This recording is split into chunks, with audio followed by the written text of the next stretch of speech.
Buen día, licenciado, compañeros. Nosotros somos el grupo número 3. El tema de nuestra ponencia es la teoría económica del desarrollo desde Keynes hasta el nuevo modelo neoclásico del crecimiento económico. Nuestro grupo está integrado por Sandy Suazo y Alba Calix. La teoría económica del desarrollo, pues en sus siglas TED, tiene como objetivo desentrañar las causas, mecanismos y consecuencias del crecimiento económico a largo plazo. La teoría económica del desarrollo es la rama de la ciencia económica y se ocupa de los problemas de los países no desarrollados. También la TED se constituyó formalmente en los años 40 del siglo XX.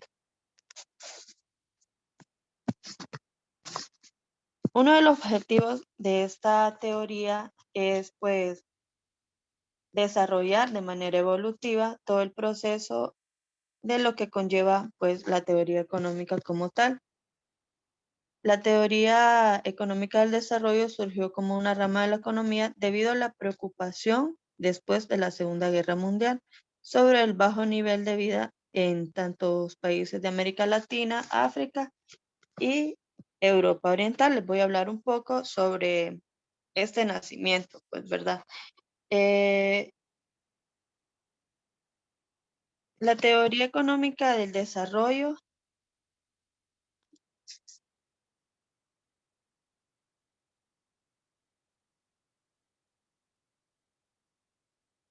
como les mencionaba, en sus objetivos de desentrañar las causas y mecanismos y las consecuencias del crecimiento económico a largo plazo, especialmente en los países de renta per cápita.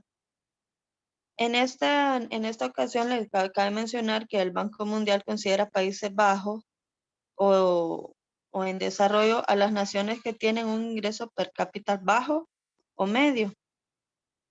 El Producto Interno Bruto por habitante inferior aproximadamente al doble de la media mundial. La teoría económica del desarrollo, también llamada como economía del desarrollo, surgió o tuvo que superar varios obstáculos. Entre ellos fue la pérdida de la fe en la idea neoclásica.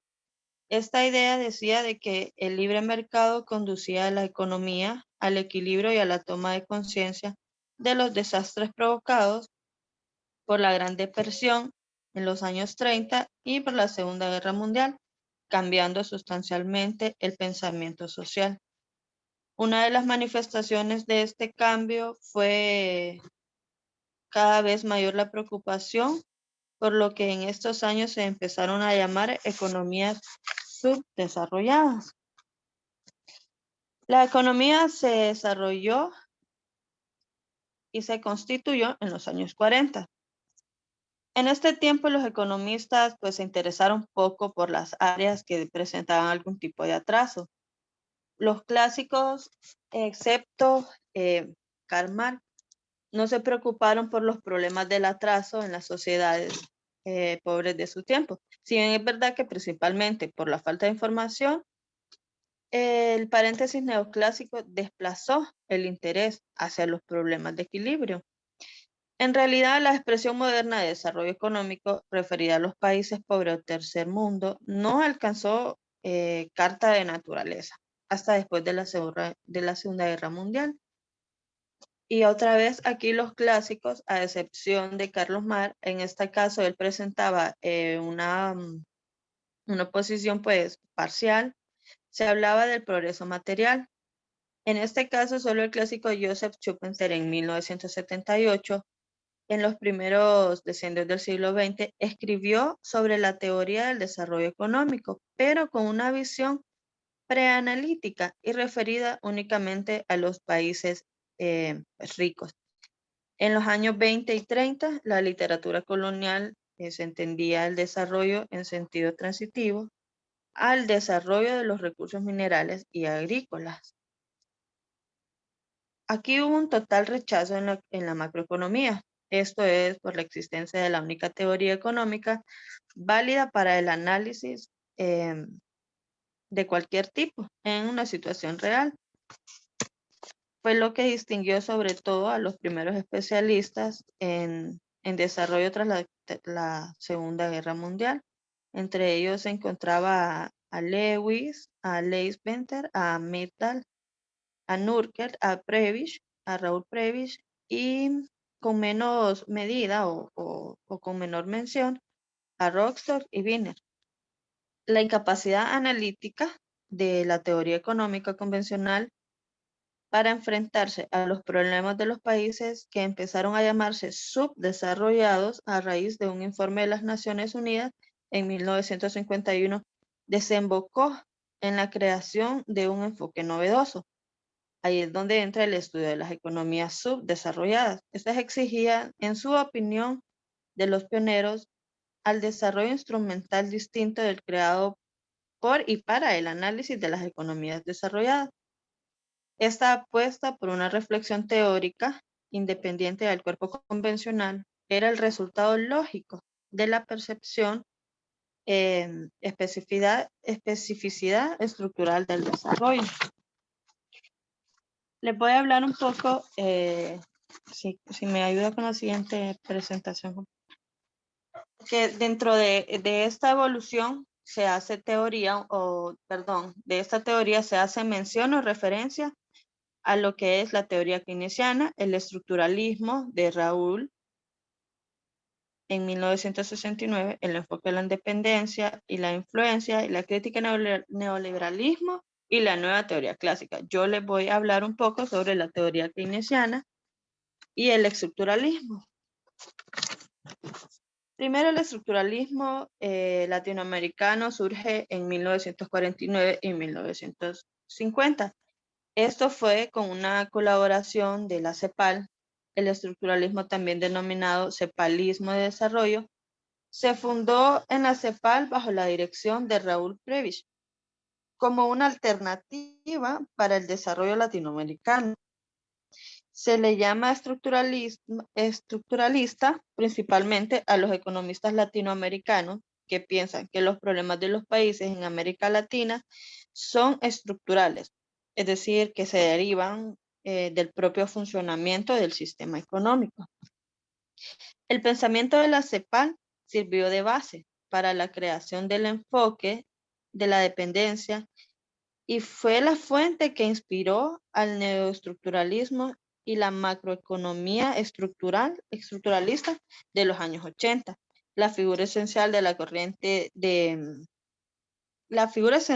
corriente fue Raúl Prebisch en 1949, quien desde el principio de los años 50 reunió a un numeroso grupo de economistas latinoamericanos.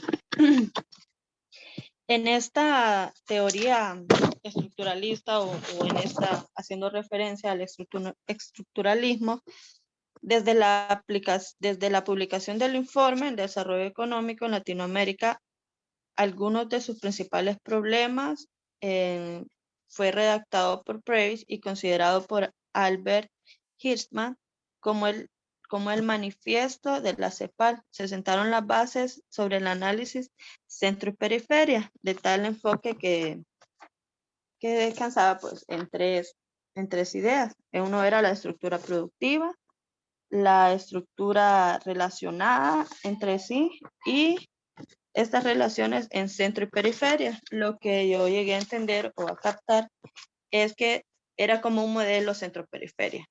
El centro-periferia se encerraba en la economía, es decir, en la materia prima del recurso.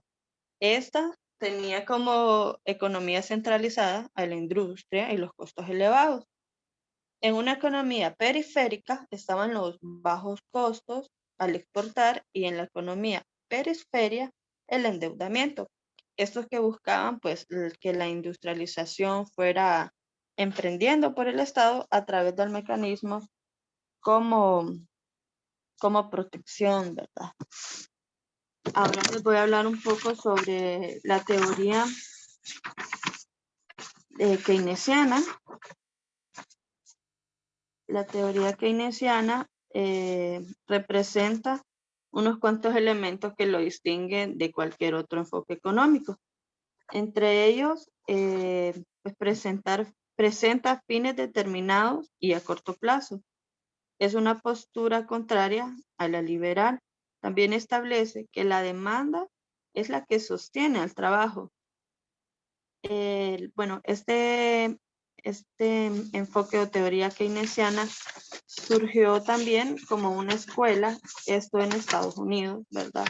A raíz de, de la Segunda Guerra Mundial. Esto comenzó cuando Estados Unidos y Europa experimentaban la crisis económica de 1929 y surgen las teorías económicas del británico John Maynard Keynes, por eso el nombre de teoría keynesiana. El interés, la teoría Keynes que habla sobre el empleo, su teoría general del empleo, el interés del dinero, en 1936. Con este autor acaba el periodo de la hegemonía absoluta del pensamiento neoclásico en la economía.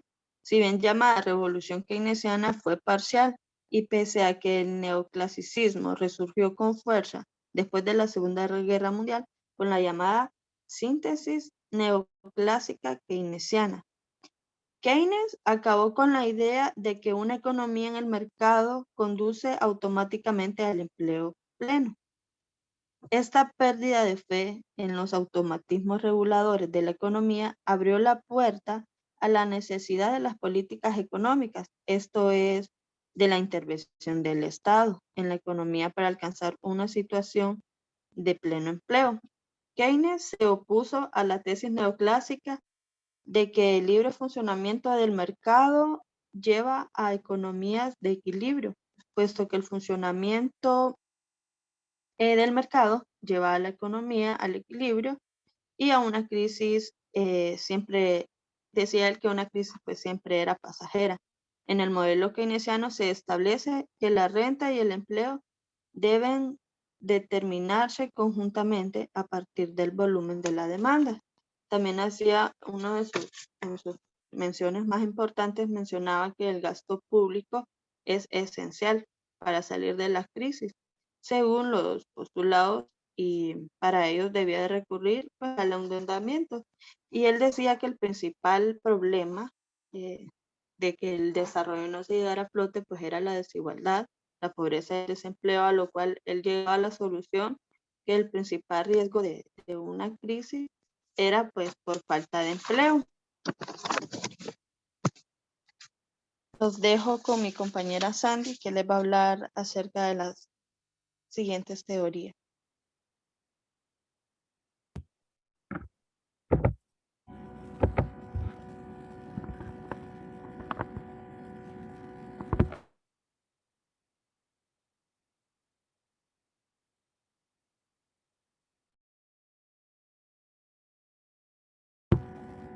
Muy buenas tardes, licenciado y compañeros.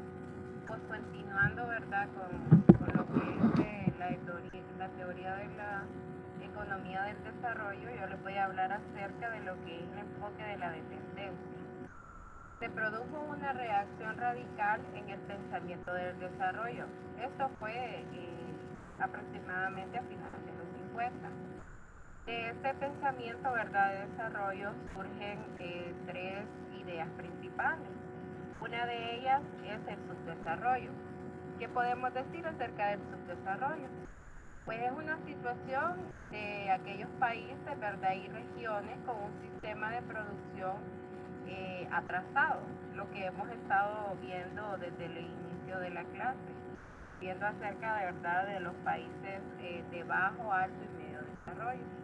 Pues en el subdesarrollo podemos ver esos países donde su mayor objetivo es, donde su mayor obstáculo es eso, el atraso económico, donde se caracteriza, ¿verdad?, por una renta per cápita degradada, con un comercio y una tecnología mala, una baja productividad, tanto en la mano de obra.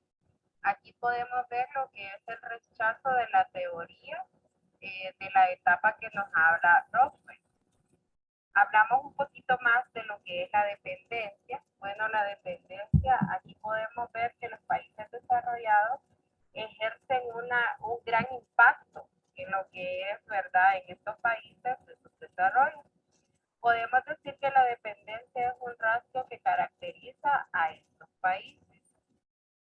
Aquí también podemos también detallar que se rechaza lo que Ilcherman llamaba pretensión del beneficio mutuo.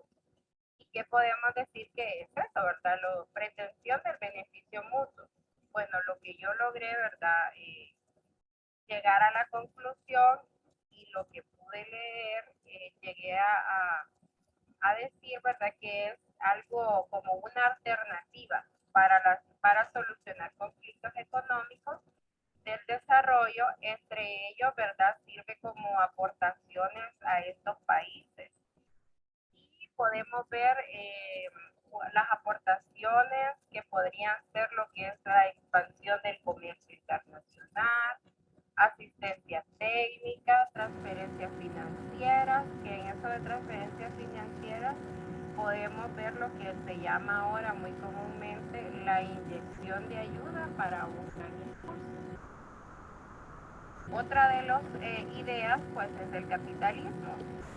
Según verdad lo que hemos leído con mi compañera Alba, decía algo ahí que me llamaba mucho la atención, porque sabemos que el capitalismo es como el influencer de la sociedad, pero a mí lo que me llamaba la atención es que decía que era un obstáculo para el progreso de los países del tercer mundo. Pero esta opinión se quedó a un lado debido a que los expertos como Marx y Vladimir llegaron a una fuerte conclusión, ¿verdad? Que el capitalismo sirve como generador de riqueza y a la asignación de los recursos a través del mecanismo de mercados, lo que yo le decía, el influencer de la sociedad, o sea, como lo que mueve la sociedad y lo que tiene el poder dentro de la sociedad.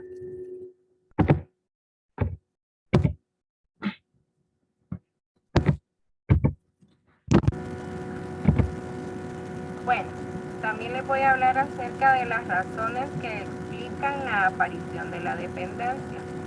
Yo encontré 5 razones. La primera son límites del progreso de la ISI. ¿Qué es eso?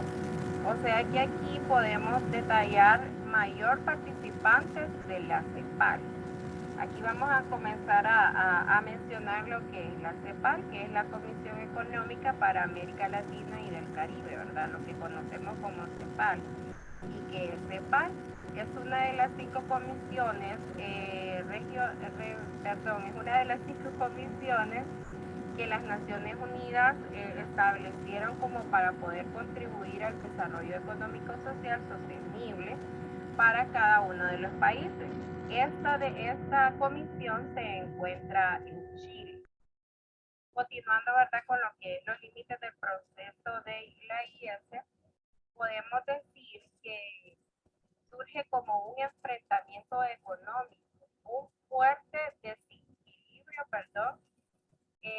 entre lo que es la desigualdad, la marginación. Aquí podemos ver todo este tipo de crecimiento de lo de la desigualdad, marginación. Hay como lo que es la distribución de la riqueza de una manera. La IS pues es la industrialización por situación de importación. Esto es lo que sostiene a un país para lograr el desarrollo.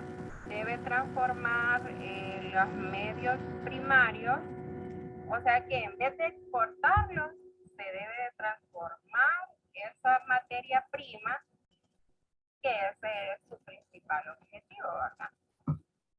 Ahora les voy a hablar un poquito de lo que es el asentamiento de las teorías radicales. Aquí pues podemos ver muchas teorías que han surgido y que nos han ayudado para poder comprender no solo el tema de lo de la economía, sino otros aspectos que hemos venido, ¿verdad?, abordando en el transcurso de la carrera y de otras clases que hemos llevado. Entre estos asentamientos de teorías radicales tenemos la reacción contra el periodo de la caza de brujas, movimiento por los derechos civiles, la ruptura china, el asentamiento de tercer la tercera vía entre el capitalismo y la burocracia. Otra razón por la que se explica la aparición de la dependencia es la revelación contra los límites teóricos del estructuralismo.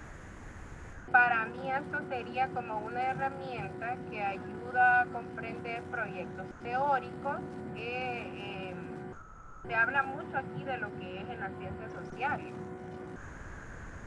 4. La crítica de la teoría de la modernización se centra como forma de nexo social que ha dado lugar a la modernidad dentro del capitalismo. El marco institucional histórico, ¿verdad? Aquí podemos ver uno de los objetivos de lo que es la investigación que ha hecho mucho las teorías marxistas. Y la número 5, reacción contra las viejas teorías marxistas. Podemos observar ¿cómo se dice? Se me fue la palabra. Bueno, podemos observar la estructuración del conocimiento científico al conocimiento técnico. O sea, que es lo que en la actualidad estamos, como por decirlo así, procesando. De un conocimiento científico a lo que es implementarlo a la realidad que estamos viendo, ¿verdad? En lo que es esta cuestión de lo de la economía.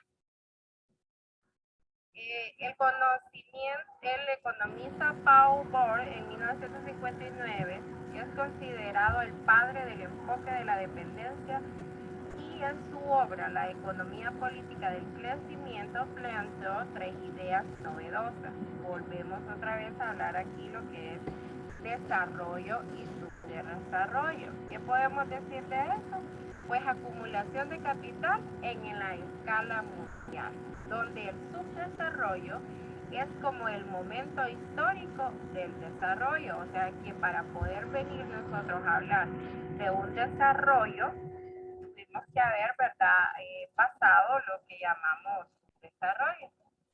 ¿Qué pasa aquí? Eso ha venido a fortalecer la acumulación originaria del capital en lo que denominamos actualmente las metrópolis. Y nos ha ayudado al mejoramiento del crecimiento de las áreas atrasadas. Lo que yo les explicaba anteriormente, ¿verdad? De mi parte, de que el subdesarrollo, todo lo que tenga que ver con situaciones atrasadas. Luego hablamos de una agresión económica externa. Podemos decir aquí, ¿verdad?, que es la retención de dinero, robo del mismo, la restricción del uso, incluso de ese mismo dinero. En su mayoría es apropiado, perdón, por los capitalistas extranjeros. Aquí vemos mucho lo que es, ¿verdad?, las grandes influencias mundiales acerca del capitalismo. Ellos son los que vienen y se lo llevan todo. El capitalismo, pues volvemos, ¿verdad?, a hablar del capitalismo. Creo que el capitalismo es una parte muy fundamental en esto de la teoría de la economía. Y como les mencionaba, ¿verdad?, es el mayor generador de riqueza basado en la propiedad privada de los medios de producción. En contraste, podemos decir que el capitalismo es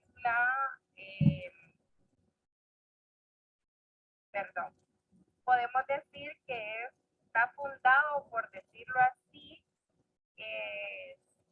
sobre los conflictos que ya hemos logrado pasar para poder llegar a lo que es el desarrollo. Ahora vamos a hablar acerca de la clasificación de las principales teorías en el enfoque de la dependencia. Una es el planteamiento del desarrollo, del subdesarrollo. Si ustedes se fijan, todo lo que hemos estado exponiendo acerca de esta teoría, todo va como en conjunto, todo va como en una línea que liga una cosa a la otra y habla muchísimo de que para llegar al desarrollo, pues tuvimos que haber pasado lo que es el desarrollo. Este planteamiento del desarrollo, aquí podemos observar que se niega la posibilidad misma del crecimiento. La número 2, la reformulación de la clave dependiente de los planteamientos de la CEPAL. Pues aquí podemos ver igual un obstáculo externo e interno debido a una inserción de dependencia, o sea, los países subdesarrollados tienen este problema de lo que es la dependencia, ¿verdad? Y la otra sería la tesis del desarrollo de la dependencia. Este punto es como el más sofisticado de los tres. De este enfoque sale lo que es la afirmación de la dependencia y nos da a entender que aunque tengamos ese punto de verdad de lo que es la dependencia, no quiere decir de que no podamos llegar al desarrollo. Bueno, ahora les voy a hablar un poquito acerca del neoestructuralismo latinoamericano y la crítica del neoliberalismo. Este reside en su propia evolución en lo que es las ciencias sociales, lo que yo les mencioné anteriormente, el cual recibió un rechazo por sus efectos recesivos y su carácter agresivo. ¿Qué quiere decir esto? Aquí podemos ver mucho lo que es la desigualdad, la pobreza, o sea, aquí la distribución de la riqueza y la distribución de la renta es mala. La mayoría, ¿verdad?, de los pobladores residen en lo que es la capital. Y aquí de aquí del neoestructuralismo salen pues tres propuestas que se hacen. Una de ellas es reducir la transferencia del capital. La número 2 sería controlar el déficit y la número 3 sería aplicar medidas de esta estabilización de manera gradual. La nueva teoría neoclásica del crecimiento económico, progreso técnico, crecimiento endógeno y capital humano. Aquí podemos ver 4 aspectos importantes para lo que es el crecimiento del desarrollo, ¿verdad? El progreso técnico, crecimiento endógeno y el capital humano. El resultado de una teoría endógena en donde el crecimiento puede ser impulsado conscientemente desde el cambio tecnológico, del desarrollo del conocimiento, de la educación. O sea que aquí podemos ver lo que sería el aprendizaje, el capital humano, que es el importante en lo que es la economía del desarrollo. Si no contamos con un capital humano, pues no podría solventarse todas las dificultades que atraviesa el crecimiento económico. Y recordemos que nos enfrentamos, ¿verdad?, a lo que llamamos un mundo competitivo, donde existe la liberación, o sea, una libre comercialización, donde vamos a chocar, por decirlo así, o nos vamos a enfrentar a muchas dificultades en lo que es la economía. Creo que este es un tema que es muy amplio y que realmente lo vivimos a diario, no solo los grandes países desarrollados, sino que también nosotras, las naciones pequeñas, tenemos muchos problemas acerca de lo que es el subdesarrollo y el desarrollo económico. Pues como para darles una breve conclusión acerca de lo que le hemos estado exponiendo en este tiempo con mi compañera Alma y lo que hemos logrado pues captar de la información que el licenciado nos proporcionó, podemos hablar un poco así como contextualmente, diciendo que el objetivo principal de la teoría del desarrollo es desarrollar todas esas causas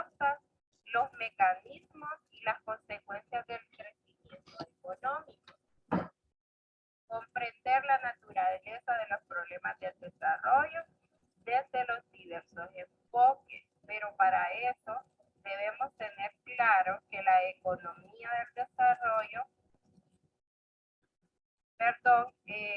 ha venido, ¿verdad?, a darnos como esas pautas para poder nosotros tener este libre conocimiento de qué podemos hacer. O sea, la teoría del desarrollo nos ha dado como las herramientas necesarias para nosotros poder enfocarnos y conocer qué puede hacer en la actualidad para poder tener ese mejoramiento de lo que es, ¿verdad?, la economía.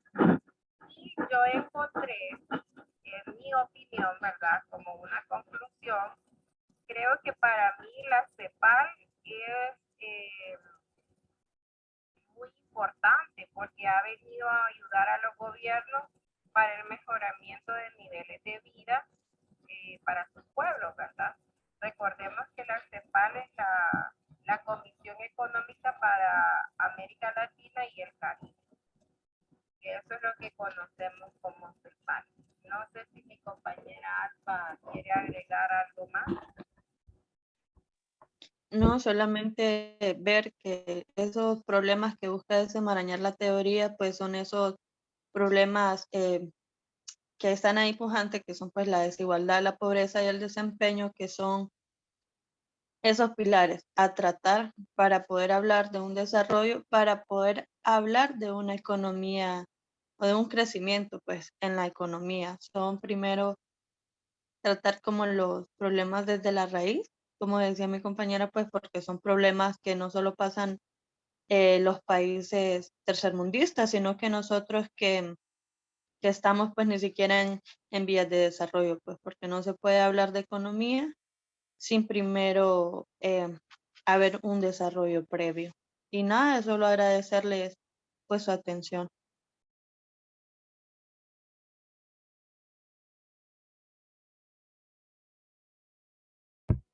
Bueno, esperamos que les guste mucho nuestra exposición. Es un tema muy bonito, muy importante. Creo que el tiempo no nos ajustaría para seguir detallando acerca de esta teoría y feliz tarde, licenciado y compañeros.